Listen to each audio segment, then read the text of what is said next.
రోజు నేను వంటింట్లో బకెట్ పెట్టుకొని బియ్యం కడిగే నీళ్ళు, కూరగాయలు కడిగే నీళ్ళు, పప్పు కడిగే నీళ్ళు అన్నీ బకెట్లోకి పోస్తుంటాను.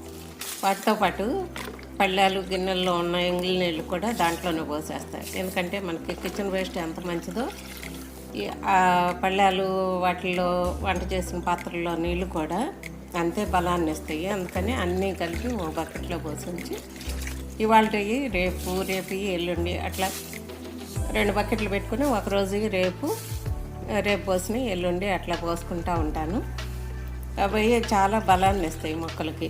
మనం ఎరువులు తయారు చేసి లిక్విడ్లు తయారు చేసి పోస్తే ఎంతో ఇవైనా అంతే. అందుకనే నేను సింక్లో పోయకుండా ఇట్లా బకెట్లో పోసేసి ఉంచి మూత పెట్టి మర్నాడు సాయంత్రం నేను మొక్కలకు పోసుకుంటూ ఉంటాను. కాకపోతే పోసుకునేటప్పుడు ఎప్పుడైనా చేతికి కొంచెం కవర్ కట్టుకుంటే మనకి చేతులకు వాసన రాకుండా ఉంటుంది. ఆ వాసన వదలాలంటే చాలా టైం పడుతుంది కనుక ముందే ఒక కవర్ కట్టుకొని అయిపోగానే తీసేసుకుంటే సరిపోతుంది, చేతులు వాసన రాకుండా.